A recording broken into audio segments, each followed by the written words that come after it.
yeah, we are back 1 week later, and we're talking about Renfield, the Nicolas Cage classic, instant classic, even though didn't get well received, nor did it get a big box office push. I am Joe Dove. You can follow me at To Be Seen. We are To Be Seen, and with me is Billy Cage. Does that mean you're I a considered vampire? going with Kyle, but I figured, nah. That and everyone would just be telling me to fuck off. Oh no. Fuck you, Uh, Kyle. Fuck you, Kyle. Fuck you, Kyle. Seriously, it was Uh, like watching an episode of South Park. I was like, where? They should have gotten Trey Parker to just throw in a Cartman voice from off camera. that probably would have been a really dope idea, especially knowing like how goofy this movie was. Yes.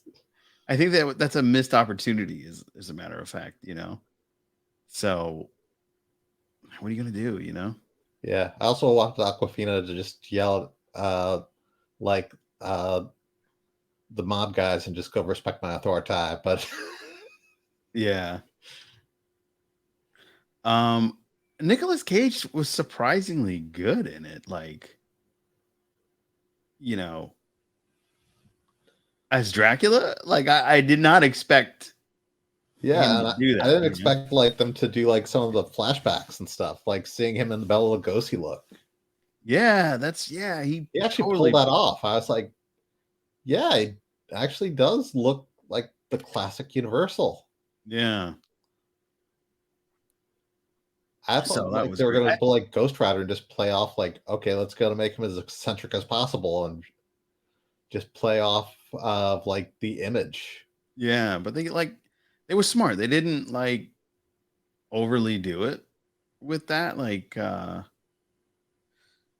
he did look like Bela Lugosi, and he a lot of the moves, but they did do a lot of like the gory, messed up look that he had when he became a burn victim for a while. Like I Oh think he yeah, did he spent a lot of the movie as a burn victim. yeah, and I thought it was a really good makeup job. Like it had me believing. It's like, oh man, that Nicolas Cage got all burned up. So I really appreciated the makeup. The only thing that really got to me was and we'll get into that later, but um some of the death scenes and the gore was just over the top, man. It was just like, It was like watching an old trauma film or RoboCop the first yeah, one. yeah, exactly.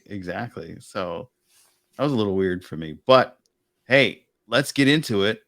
Let us talk about the cast. So this movie had an interesting cast. We have Nicholas Hoult, who playing the tutelar character Renfield. Nicolas Cage's Dracula, of course, and then the lovely Aquafina. She is just stunning. Yeah. She was the cop Rebecca.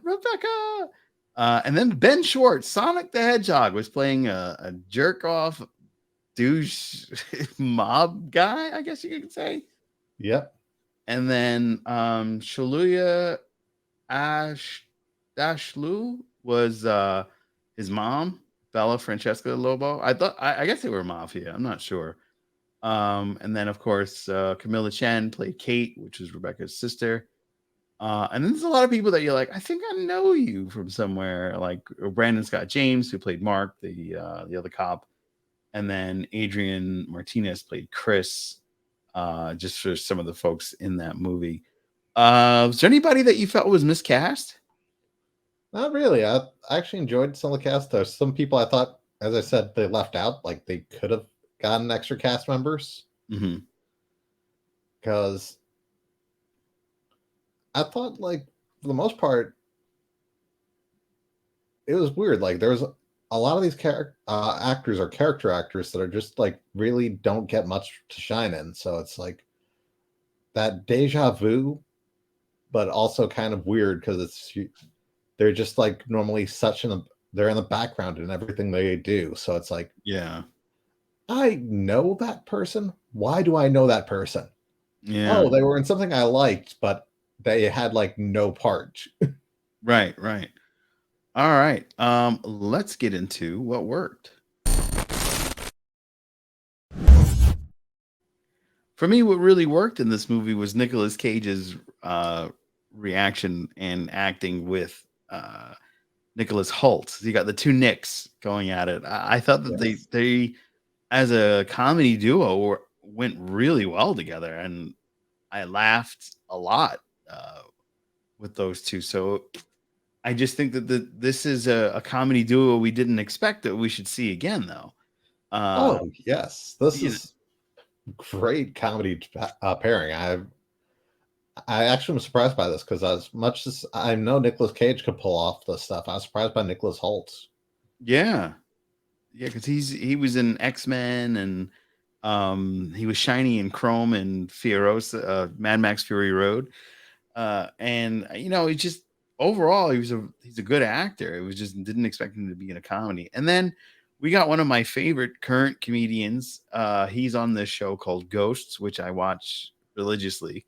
As soon as that sucker comes on, I'm watching it the next day. It is a comedy about a woman that hits her head, and she can see the ghosts that are haunting the home that she inherited. And he plays one of the generals from the American Army that worked for Washington, and he was the counselor that which I thought was actually a funny bit where they pretty much ate everybody.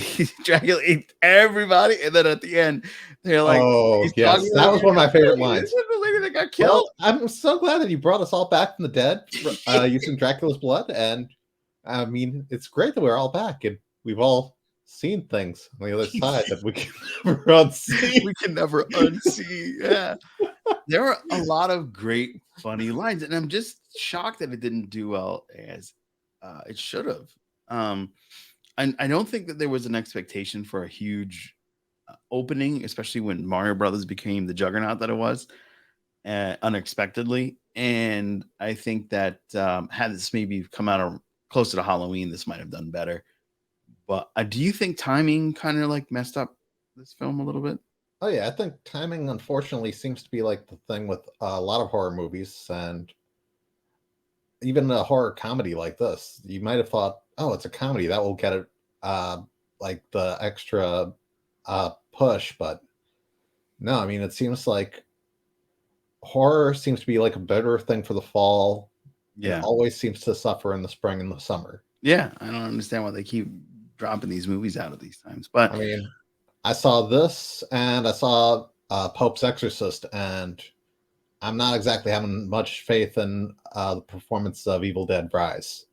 oh, really?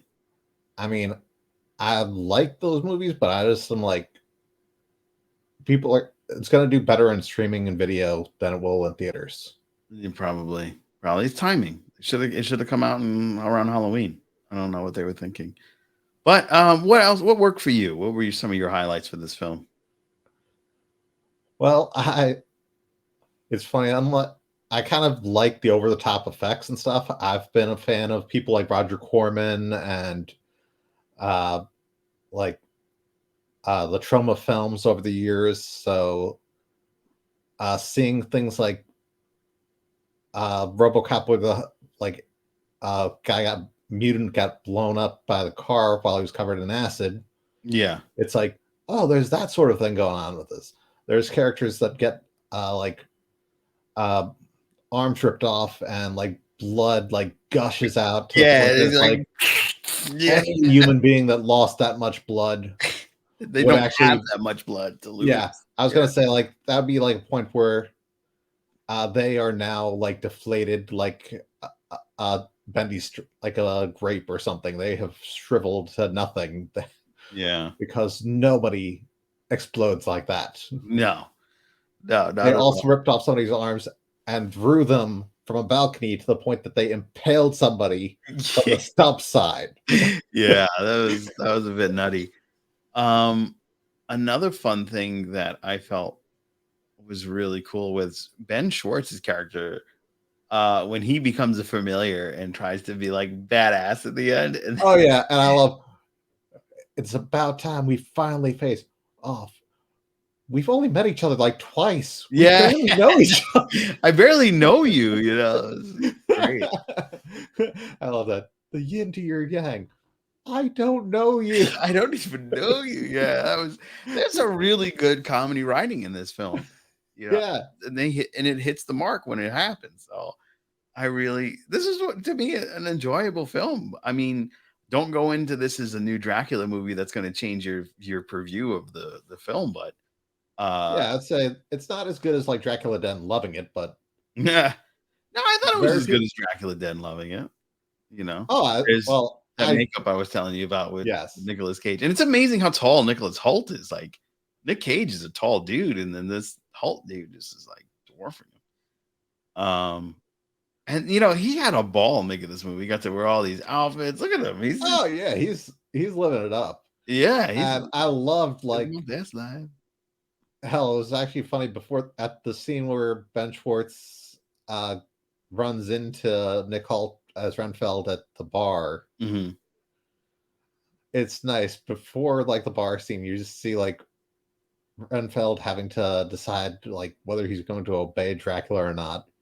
Yeah. And there's that moment where a bus full of cheerleaders, a Yeah. table full of nuns, Yeah, I need a bus full of cheerleaders, some nuns in there. Yeah. and all the stuff coming into the bar. He's like, "Oh, come on now." Yeah.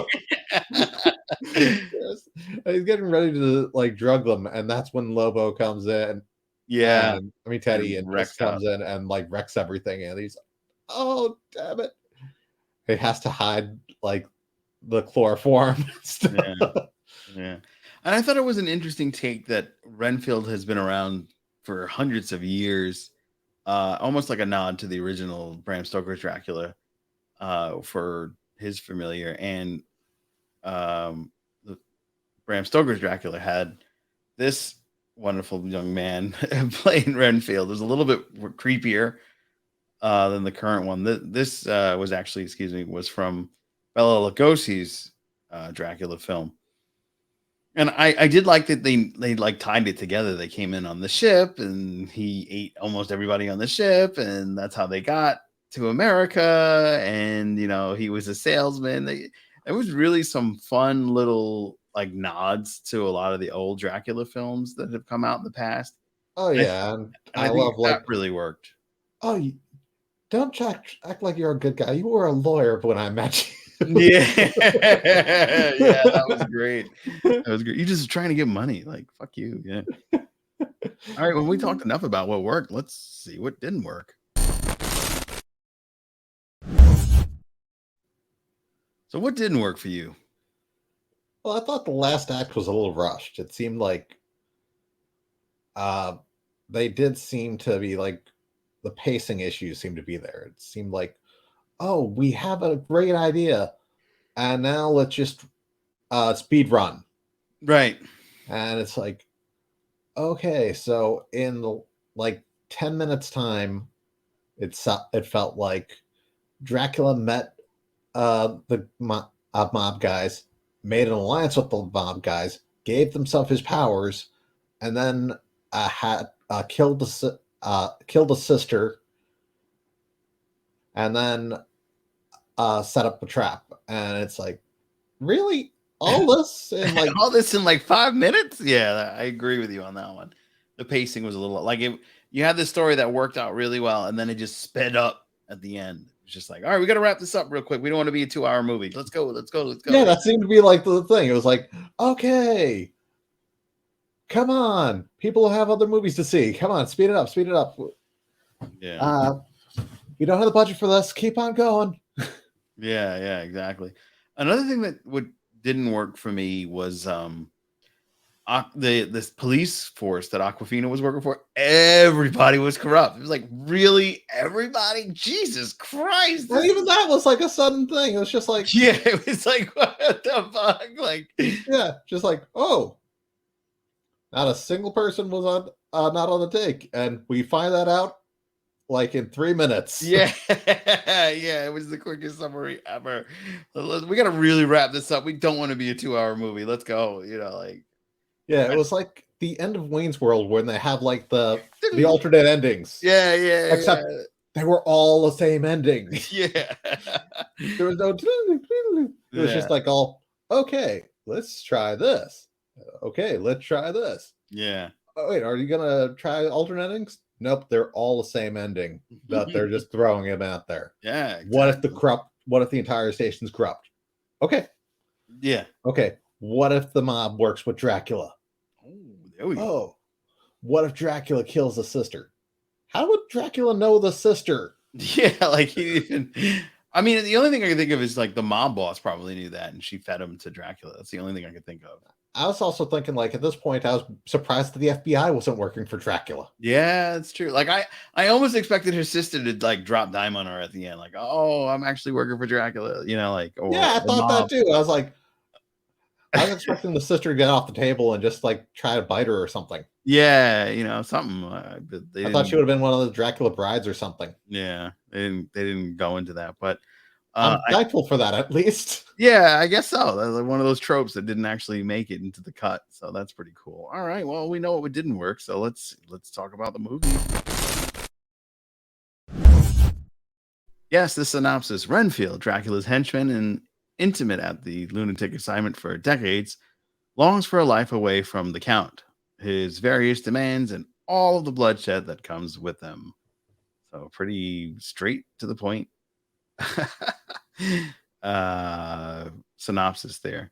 All right, let's get into the reception. All right, as always, we dive into the Rotten Tomatoes to see how fresh or not fresh this is. And this is see like the we're kind of probably more on the audience side.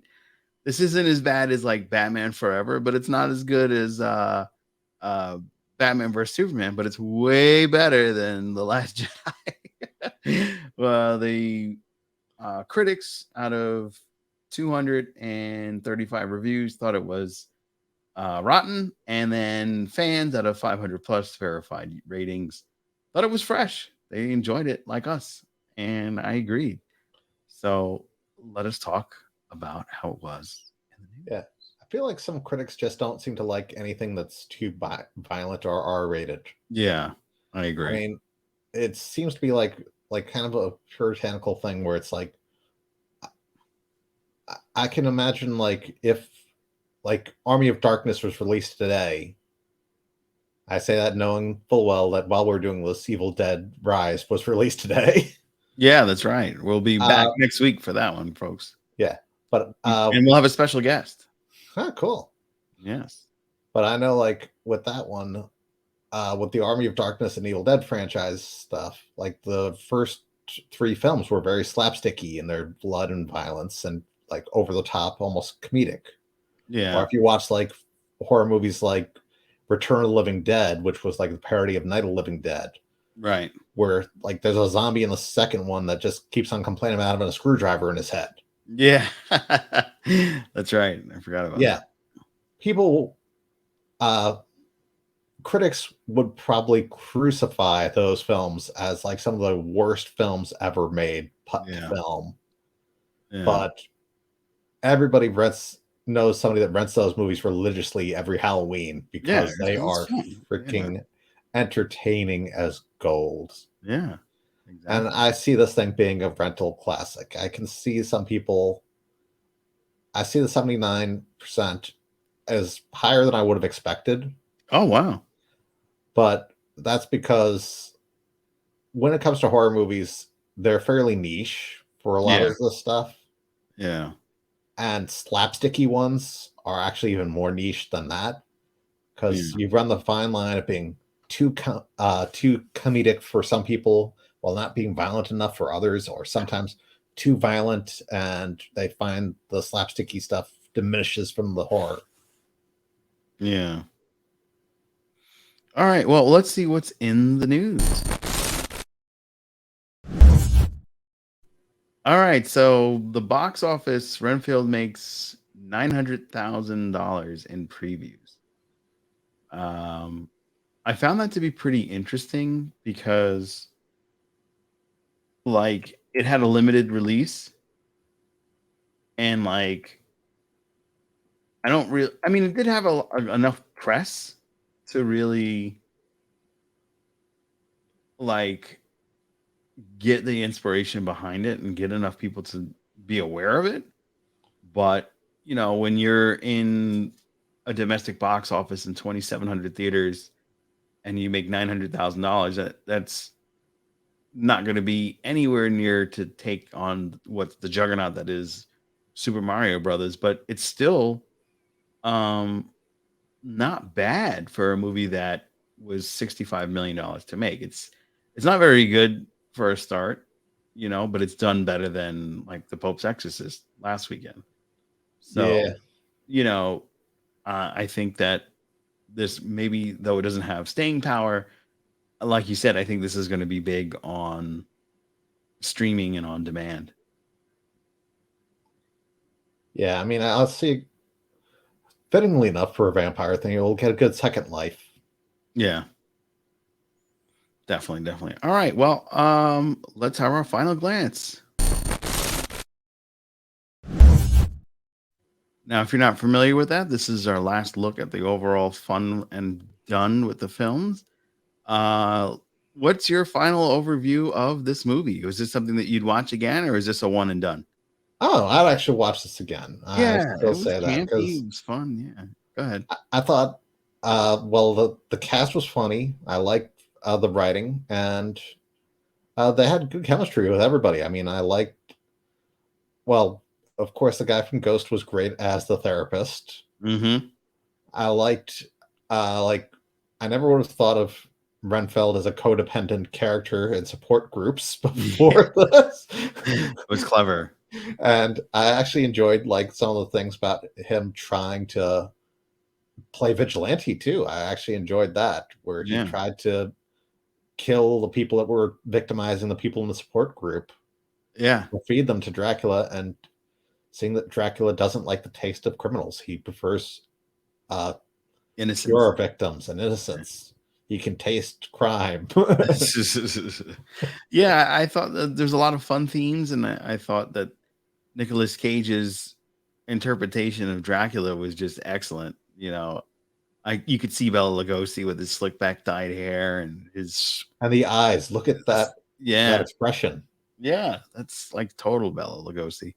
And again, I think Nicholas Hoult and Nicolas Cage really do well off of each other, and I really want to see them in another film together. I think that would be amazing. This might not have worked for the studios per view, but I think these two in a different type of comedy movie would work out really well.